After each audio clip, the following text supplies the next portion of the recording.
Jesen je bitan dio godine za voćare, jer to je vrijeme kada se materijalizira sav onaj trud koji se tokom godine ulagao u održavanje i njegu voćnjaka.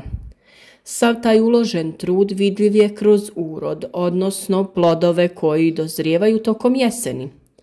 Što se tiče radova u voćnjaku u jesen, najveći dio uzima sama berba voća. Ubrane plodove treba skladištiti na pravilan način kako bi što duže ostali svježi.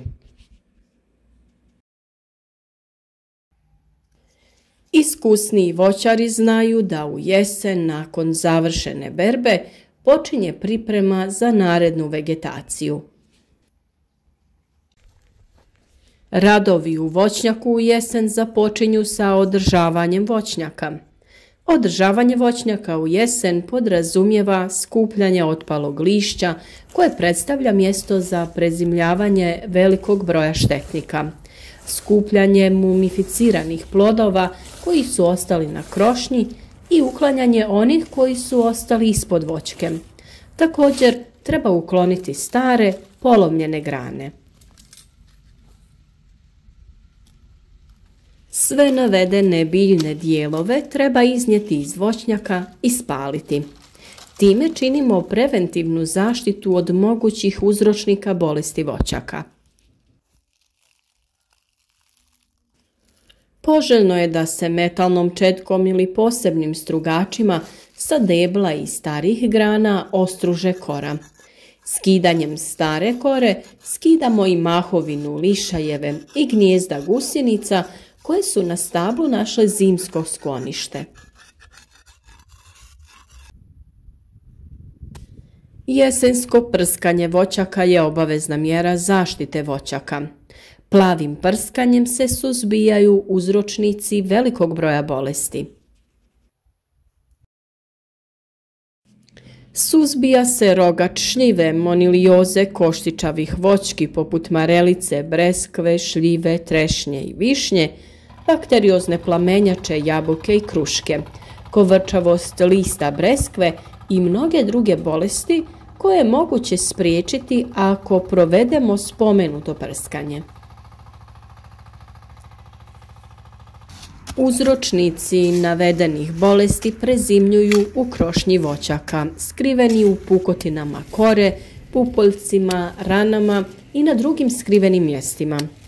Kako bi spriječili pojavu bolesti tokom kasne jeseni i početnih zimskih mjeseci, patogeni se uništavaju na mjestu njihovog prezimljavanja. Najbolje vrijeme za tretiranje voćaka protiv bolesti jeste 11. mjesec. Ako godina bude topla i vegetacija se produži te primijetimo da i dalje imamo veliku količinu listova na stablu, onda je najbolje protresti krošnju kako bi se ona oslobodila nepotrebnog lišća, pa tek onda obaviti prskanje. Tretiranje treba obaviti po lijepom vremenu, bez vjetra, kako ne bi došlo do odnošenja preparata.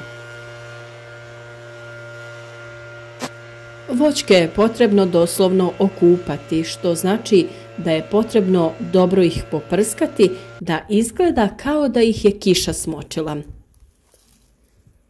Dobrim prskanjem podrazumijeva se pokrivanje što veće površine voćke kako ne bi na nekom netretiranom dijelu došlo do razvitka bolesti. S obzirom na to da sredstva za jesenje tretiranje imaju plavu boju, nakon prskanja voćnjak poprima plavkastu nijansu, po kojoj je ovaj način zaštite dobio i ime. Sredstva za plavo prskanje pripadaju skupini bakrenih spojeva. To su bordovska juha koja se koristi u koncentraciji od 1,5 do 2% i bakreni oksid klorid u koncentraciji od 0,75%. Kasna jesen je vrijeme rezidbe voćaka. Rezidbom omogućavamo formiranje i održavanje krune voćnih stavala. Njome uspostavljamo odnos između vegetativnog rasta i rodnosti. Svaka grana dobiva svoj prostor.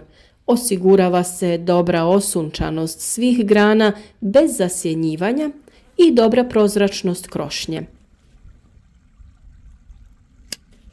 Kako bi postigli pravilnu ravnotežu između rodnih, to jest generativnih i vegetativnih pupova, potrebno je vršiti redovitu rezidbu kojom postižete ravnotežu između rasta i rodnosti.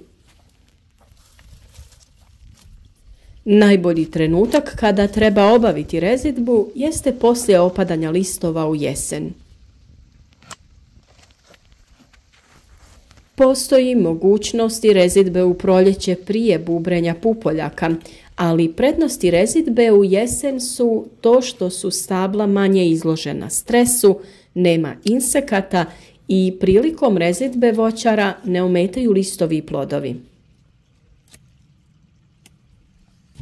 Golo stablo bez lišća može voćaru pružiti potpuni uvid u stanje krošnje voćaka. Rezidbu treba provoditi po sunčanom toplom danu bez kiše i magle.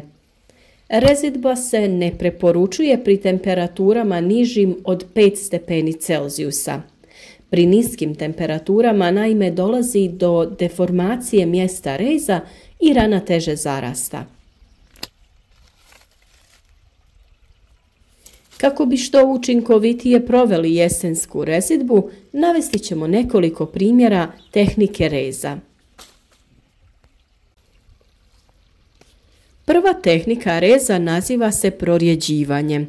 Kako i sama riječ naglašava, a kao i što smo već spomenuli, ovakvom rezidbom uklanjate višak dijelova voćke.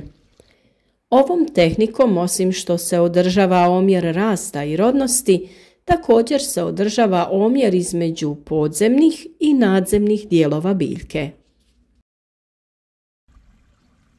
Druga tehnika reza je prikraćivanje. Ovom tehnikom ne režu se cijele grane, grančice ili izboji, nego samo njihovi vrhovi. Primjenjuje se u mladim voćnjacima kada voćke formiraju svoj oblik krošnje. Ovim rezom se postiže razgranavanje krošnje i održavanje broja rodnih pupova. Treća i posljednja tehnika je rovašenje. Ovom tehnikom se omogućuje veća količina hranjivih tvari za rast pupa, tako što se kora debla zasječe u obliku slova V. Time se prekida floem biljke, provodni dio u vaskularnim biljkama kojim se dovode šećeri, hranjive tvari i proteini od listova prema ostalim dijelovima biljke. Kada prekinemo tijek floema, hranjive tvari dobivene fotosintezom u listovima neće se raspodijeliti do korijena, nego će protok stati na mjestu reza i tako će dijelovi koji su iznad reza dobiti veće količine hranjivih tvari.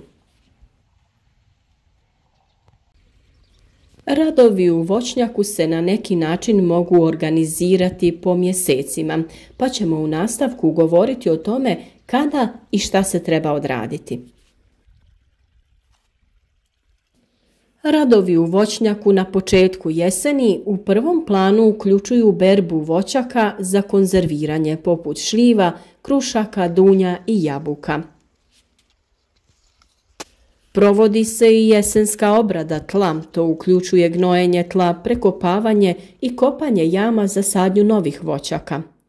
Također je vrlo važno izravnavanje kako se voda ne bi zadržavala oko samih voćaka te pri niskim temperaturama oštetila stabla. Ako ste tokom godine postavili feromonske zamke kako bi ulovili štetnike sa vaših voćaka, sada je vrijeme da se one uklone. One više nisu potrebne jer se štetnici neće pojavljivati tokom zime. Sade se nove voćke za koje smo pripremili tlo, a stari zapušteni voćnjaci se uređuju.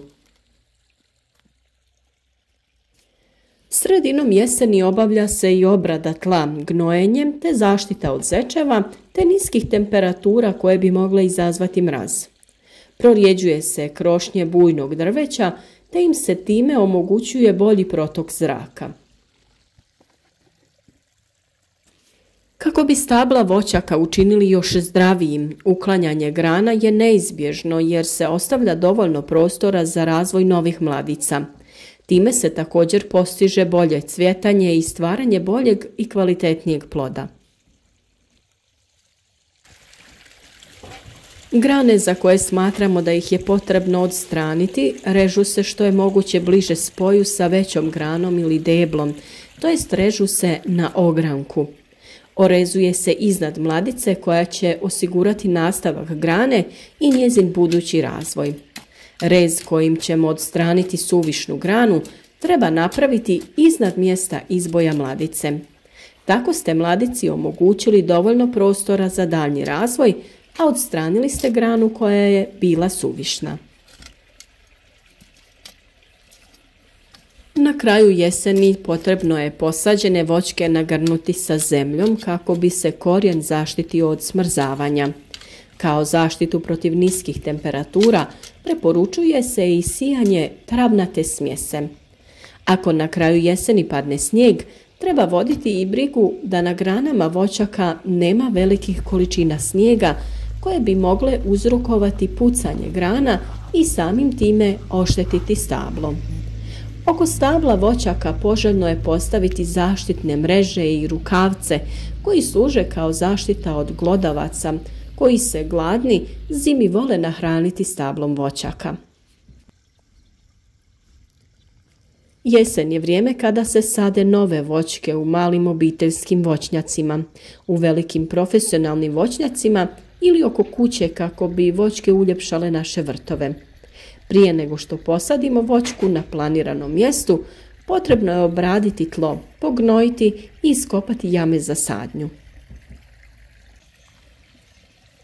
Nadamo se da smo dali potrebne smjernice kako iskoristiti jesenji period u voćnjaku. U našim sljedećim videima detaljno ćemo opisati postupke orezivanja i oblikovanja krošnje na voćkama, ali i sve ostale bitne teme vezane za uzgoj voća i povrća. Zato ostanite s nama i podržite ovaj video sa jednim lajkom, a sve kritike, pohvale ili pitanja pišite nam u komentar ispod videa.